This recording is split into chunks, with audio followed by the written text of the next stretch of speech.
So in this video, we'll learn about the area between shapes.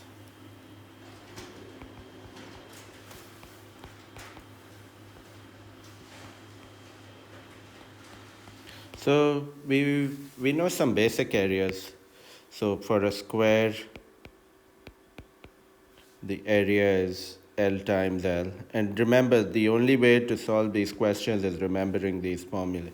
These formulae are given to you in the reference sheet. I asked you guys to download it. Please check in schoolwork and download it. That way you'll have access to these formulae throughout. So rectangle is L times B. You can also take a screenshot of this if needed after all of them are written. So that's your formula. I'll write it in a different color just to highlight it. So A is L squared. Here A is equal to L times B. Then if you have a triangle,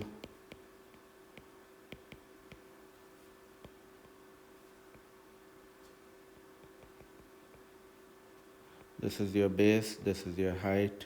The area is half times base height. Then for a circle, remember this length is the radius. So the area is pi r squared, where pi is a constant. And in some questions, they'll give you this entire length. This is called the diameter.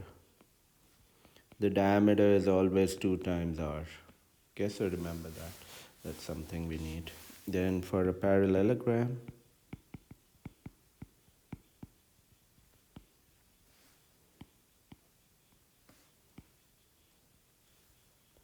we can draw the perpendicular height over here. And this is the base.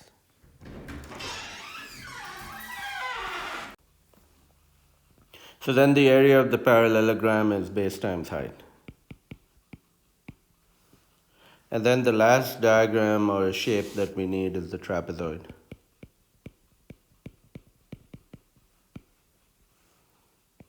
So in this you have opposite sides are parallel. And we've done these proofs, so I'm just writing the formula. That way you can remember. Once I finish this, you could take a screenshot if needed and use this.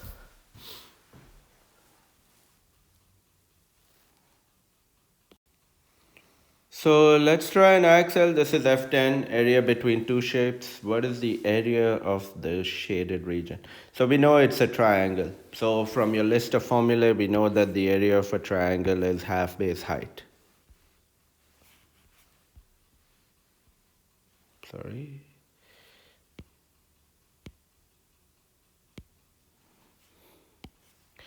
Okay, so area is equal to half base height. Now we'll apply that to the white triangle and the brown triangle.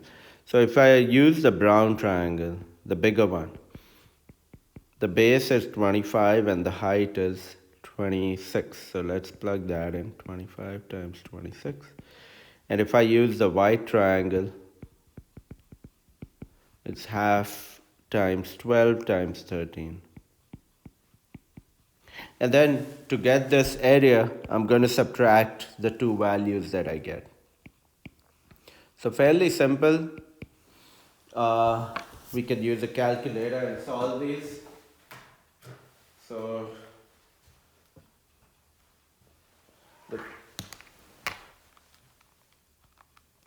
the first area is 325 inch squared. I can write it this way, right? And then the second one is 78 inch squared. And then I need this area. Let's call this bigger and smaller just to avoid any confusion. Larger and smaller. And then let's call this the shaded area. So that's the larger minus the smaller. So 325 minus 78.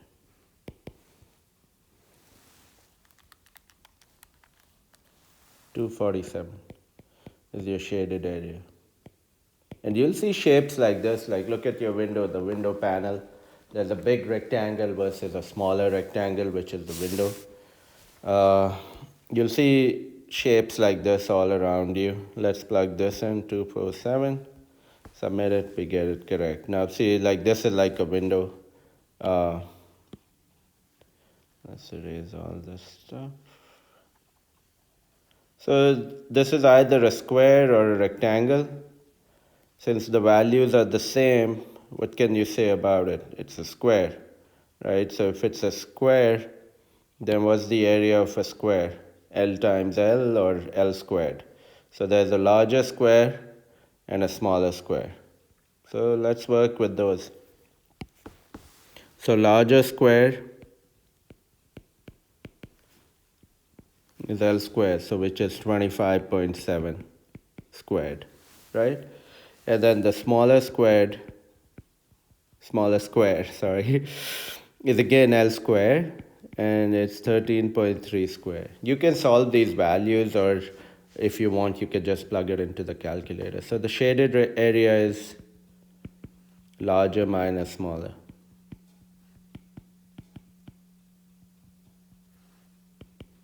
.7 squared minus 13.3 squared.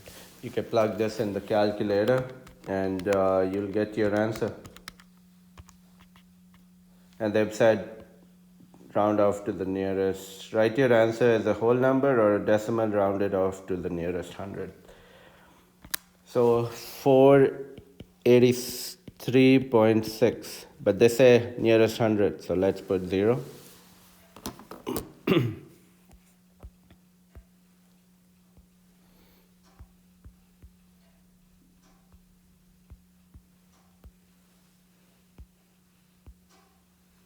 There you go. So now here we've got similar to the previous example, but it's a rectangle versus a square in the previous question. So let's try one of these. I'll leave the larger part. The area formula will change.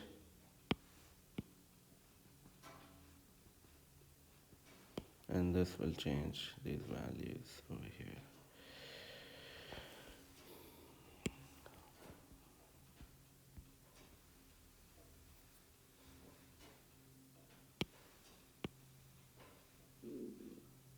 Okay, so let's plug in the values as needed.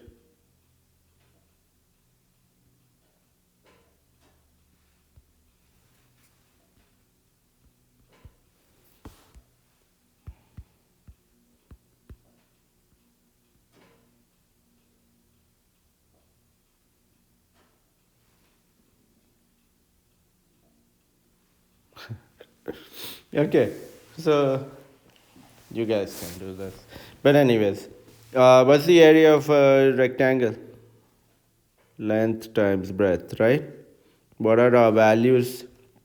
For the larger one, it's 34 times 33. And we can solve this.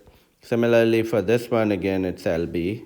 So 20 times 10, which is 200, right? Miles squared. And 34 times 33 is 1122 miles squared. So let's put in the values. So this would be 922 miles squared. Let's plug in the value and we'll get this answer. Perfect. You guys can try F10. Good luck. And then we'll do the next lecture soon.